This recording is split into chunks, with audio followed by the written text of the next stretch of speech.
So thinking in terms of family, what it is to be sovereign as a living soul, if you will, as a human individual. Thinking in terms of how we are trained up and incorporated into the larger world by our families, and to think about what are the criteria by which we come to know ourselves. Well, at least one or two of them are parents. Some of us don't have any parents. Some of us are orphans. Some of us totally abandoned. But for those of us who have actual parents, human beings who claim to be our mothers and fathers, um, those are criteria. Um, for so many of us, we grow up without a father. And what does that look like and why? Why do we grow up without a father? Many reasons, many reasons. So I grew up without a father in several ways. One, that picture that I show right there, that's me on the left with the checkered blue and white. That's our father, Jose, in the middle. And that's my brother on the right, Ruben, with the Penn State shirt. That was the first time we met our father. I believe I was 15. Yeah, 15. Because I remember I was driving in LA with the learner's permit. My mom's boyfriend, fucking shotgun. He was a cool dude, but nevertheless, the whole point, the whole symbolism, the whole trip was in retrospect strategic by my mother and symbolic and hurtful long term. Um, and so, what does that mean? That means that for a young boy to grow up without his father, and more importantly, to want his father in his life is relevant. And so, when you're a child, a young boy, you know, mixed race, non-white bastard like myself, and you're longing, you're looking, you're striving, you want that male father figure in your life, right? It shows up in other ways. You know, the homie Michael, his father played like a surrogate father role for me, coaches along the way. You know, there are my mom's boyfriend, you know, Grant, he was a cool dude. Um, so there are male figures that will step in, right, and supplement, but it's not like the real thing. Especially when you want your real father, you want to know, who was he, who is he, what's the story, what's his side of the thing, you know. So like we grow up as males with this perverted sense of masculinity because we're only getting one side of it, and well-meaning mothers included, the best of them. I mean, like the best of them can't do it. They can't do what a father can do just tying his shoes. You know what I mean? When you're a little boy and you're looking to connect, you need that male masculine example from your family, especially your father. And so what happens is, sometimes that gets perverted, and a lot of times that gets perverted and disturbed and broken by other family members. And so in my case, I look back at my own mother and I think, wow, like you didn't even give old boy a chance, really, because we were born in Los Angeles County, in Torrance, California, to be specific. Um, and while my brother got to spend his first 2 years around our father, he was stripped from him when we left, our home. I think we were bouncing around at that time. Well, when I was born, 1976. Um, but I wasn't even afforded the time, the respect. My father wasn't even afforded the respect to have his youngest, me, in his life. And he had his oldest, his firstborn. Well, not his firstborn. He had other kids throughout the harbor, but at least with Norma, he had him taken from him. So what does that feel like to have your child taken from you, your access, denied? It's a killer. It's the cold killer, and it's a cold killer killing a lot of men um, across this world, across this nation, at least.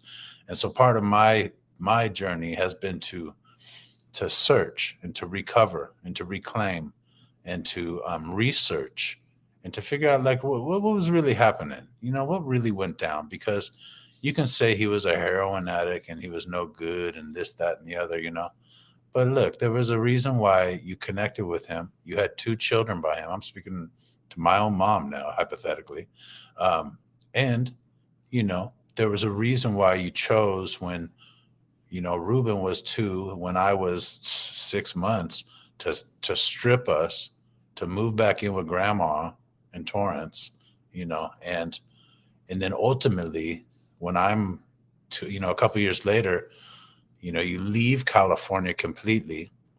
And I'm just speaking like in a monologue way. I'm not like my bitterness and my anger, and emotional kind of self is kind of has processed this in a real way. And what I'm trying to do is provide a an answer to that for young people, young men, who are out there. What's up, Cowboy? Peace, homie.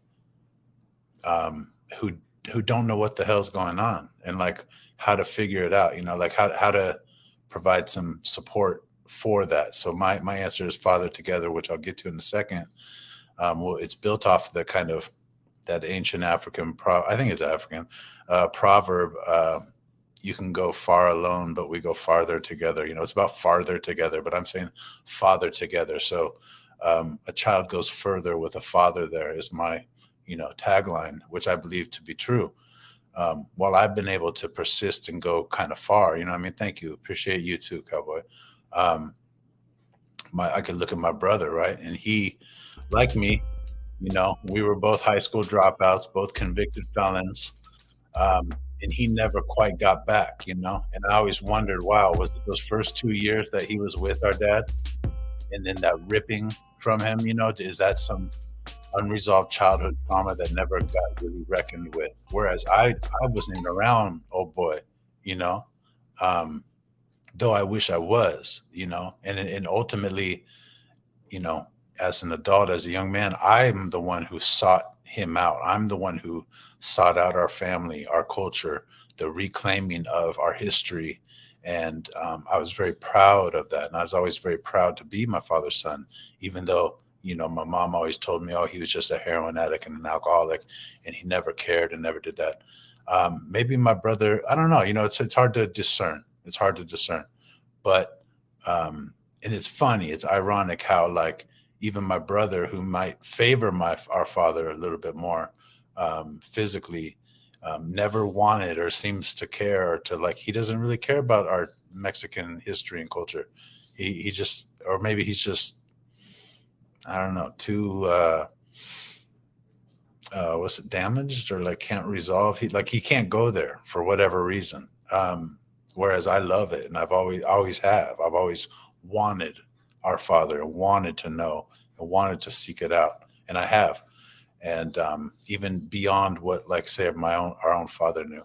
But my point is, about, parental alienation, and about, do mothers kidnap their children? And they do. Goddamn right they do. And they do it so sophisticatedly. And is that a word? Yes, sophisticated. In such a sophisticated way that real kind of natural men like me, won't even pick up on it. Because we believe in a type of higher kind of principle, and we wouldn't think that maybe somebody would do something like that, but they do. Some people, they're motivated by other things, and it's hard to solve for that. And what we find is that we can't solve for it. Let me see if I can make this work. This isn't working for some reason. Oh, because let me see. I want to show. Well, you know what? Let me show this rather for right now.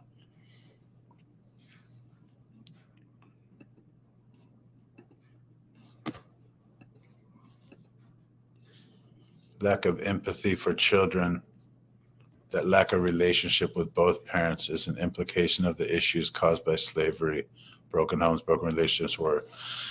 And I might even extend it beyond, say, slavery, and say, yes, I mean, I agree with you, but also thinking in terms of, like, what is the the larger concept of this nation as far as um, chattel, yes, chattel slavery, and the way that we are thought of as humans and resident citizens. We're thought of as, economic property in a way. We are kind of objects that represent potential capital, and so yes, it all relates as such. I don't know why I'm trying to show. Why ain't that working? That's really messing with me.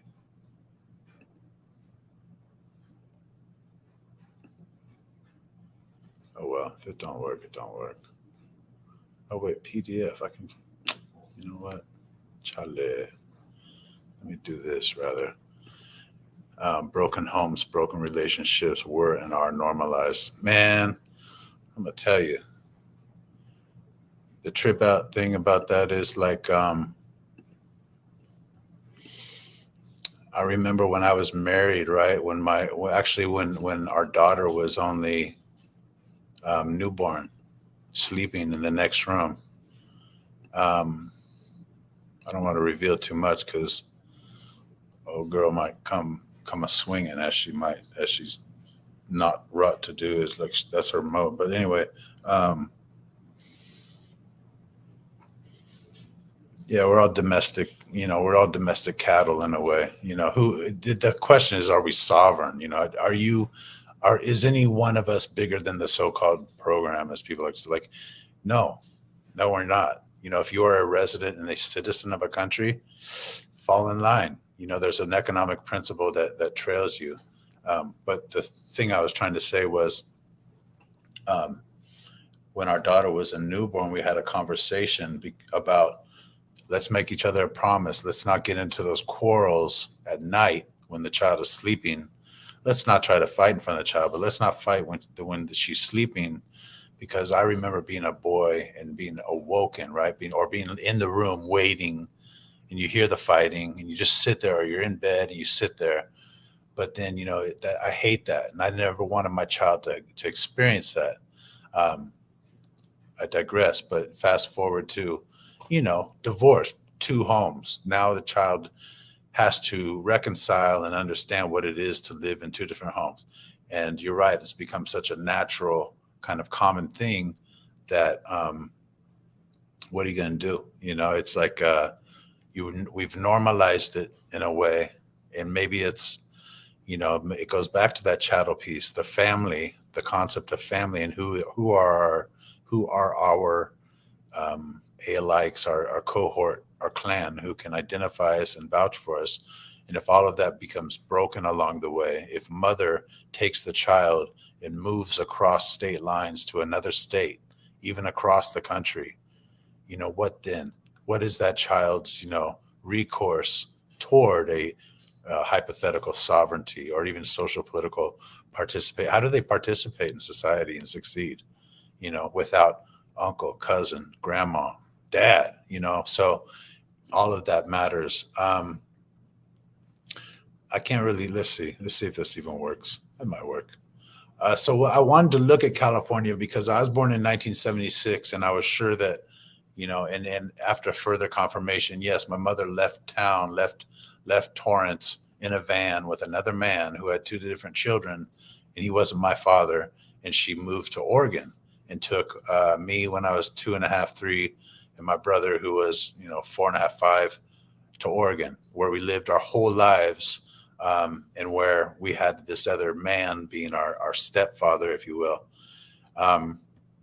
So just looking at this piece from Trudrung Taylor, Charles Trudrung Taylor, um, titled "The Changing Family and the Child's Best: Innate Against Single Worker Mothers in California Custody Modification Cases, Current Standards." So, the single mother phenomenon, which, is problematic for many reasons, but is also representative of what this nation state family concept is, and how individuals trump the larger group if and when they have uh, more economic status or potential to participate economically, so that a poor heroin addicted father sleeping under the lifeguard station in Redondo, he doesn't have the wherewithal or the language, even the participation. He can't show up, to advocate for his boys.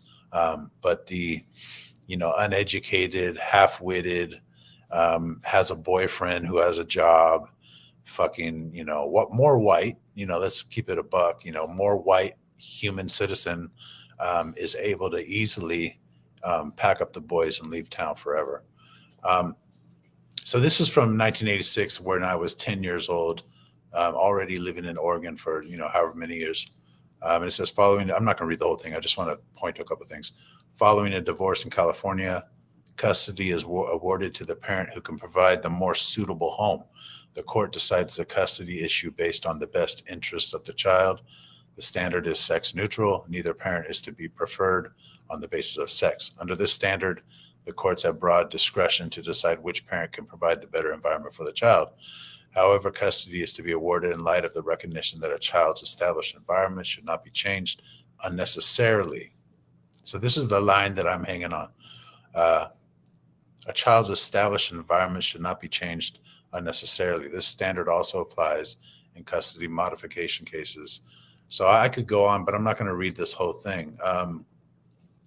The point is that, when is it necessary? When is it unnecessary to remove a child from their father, from the community that their father lives in, the city, the state, the country? I mean, like, when is it necessary?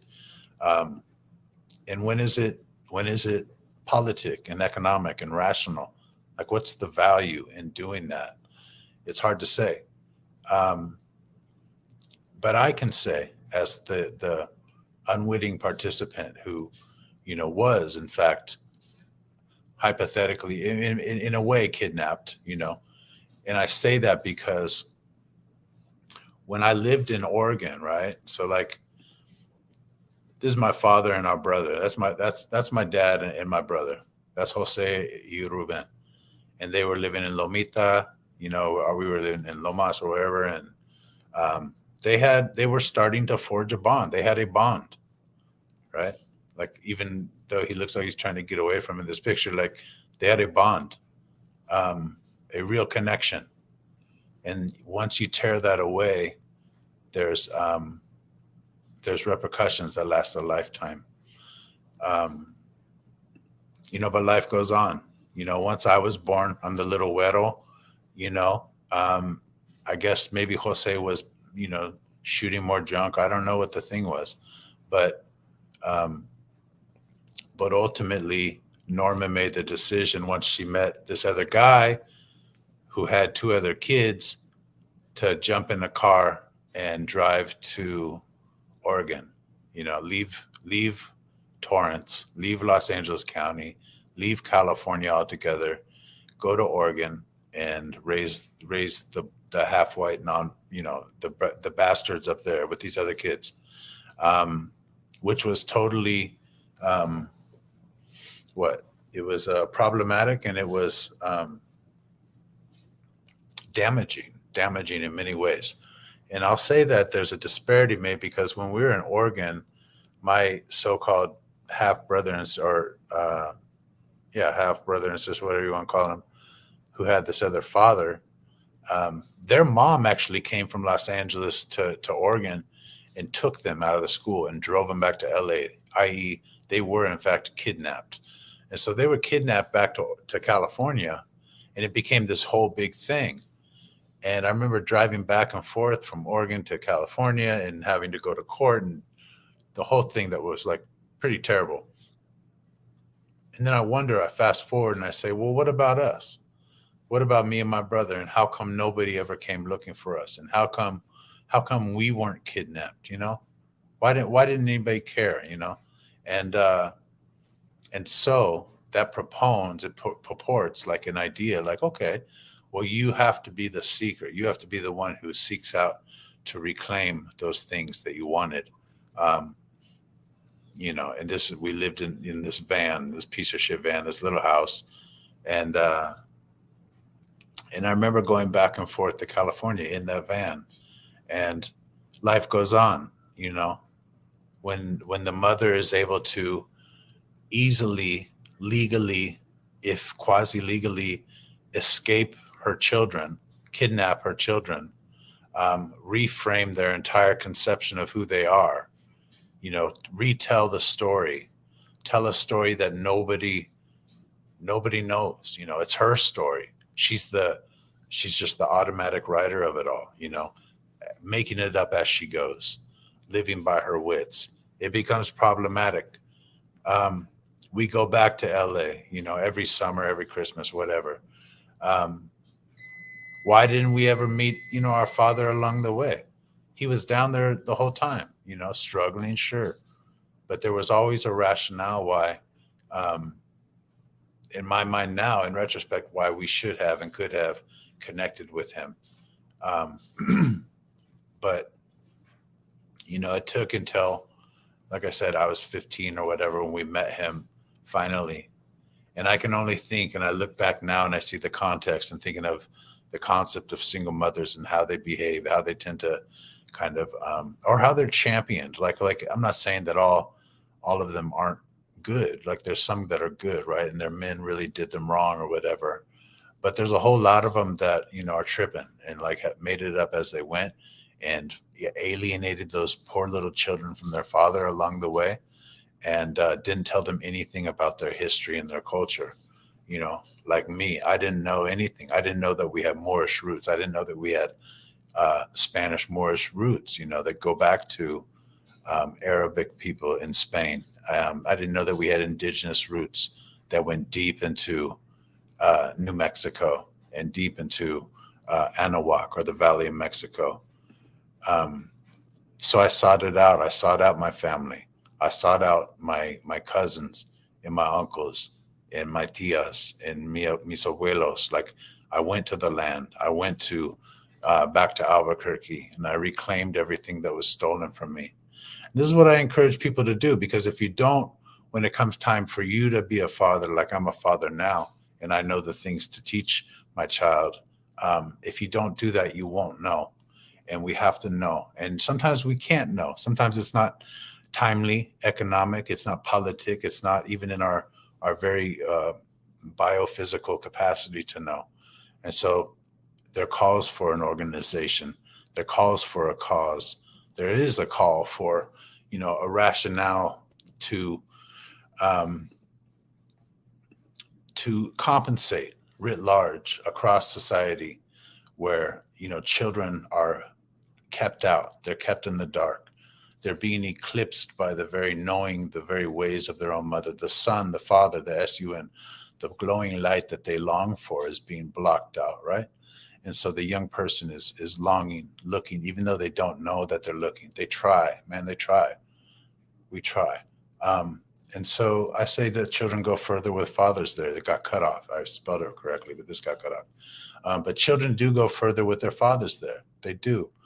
And so Father Together is an organization based in Austin, Texas, that we work with single fathers or young fathers. They don't have to be young. They just have to be they just have to be fathers who somehow, for some reason, are disconnected from their children. That could be legitimately, it could be highly suspicious, and there's kidnapping going on, parental alienation. There's a lot of situations where this could be going on, but the point is that the fathers need support. And so I've created this organization. It's just beginning now, and I'm going to create a YouTube channel. It's already created, but so go to fathertogether.org. I encourage everybody to go there. Sign up for our free newsletter. Follow me on social media.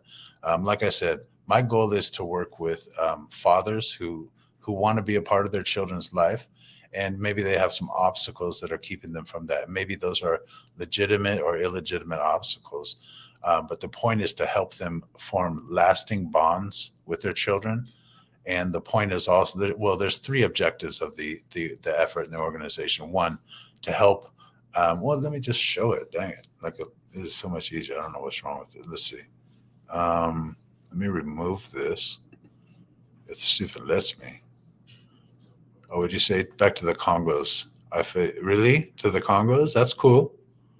That's great, man. I was just reading about a place, which isn't Congos. It's actually modern day Nigeria, but Calabar, Calabar. It's fascinating. Okay, I don't know why this thing isn't working. Oh, I gotta add it to the stream. Really? Oh, I could do it. There it goes. Okay, I was tripping. Oh, that's better. That's way better. Okay. So anyway, I encourage y'all to visit my website, fathertogether.org. The concept is that children go further with fathers there. Let's see. I wanted to share the three objectives of the work. Let's see. I probably have to do it like this. Yeah. Okay.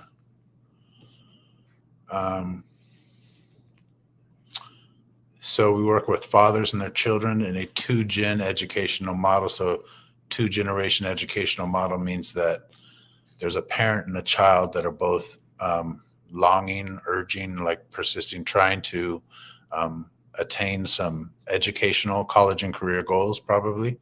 And we want to work with those same fathers and their children to help them reach those goals. As I've been successful in doing that in my own life, and I've been helping people do that for almost 20 years now.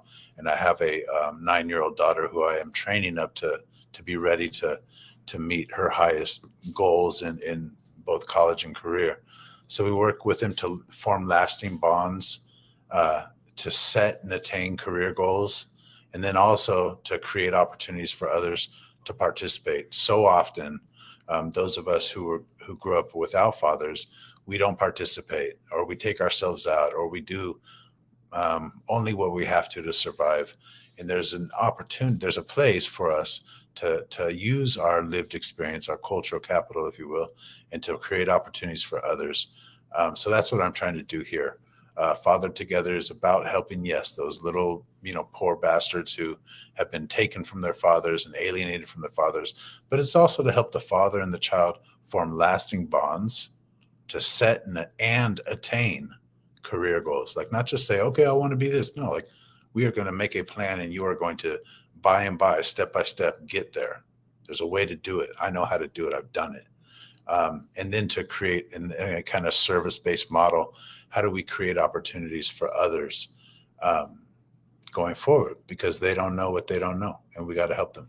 So please go to fathertogether.org, subscribe for our free newsletter. Go to my YouTube channel, Father Together. It's just starting, but I'm going to build this out. I really want this to be something that helps children and their fathers, like I said, form lasting bonds and ultimately to be very successful. So stay tuned.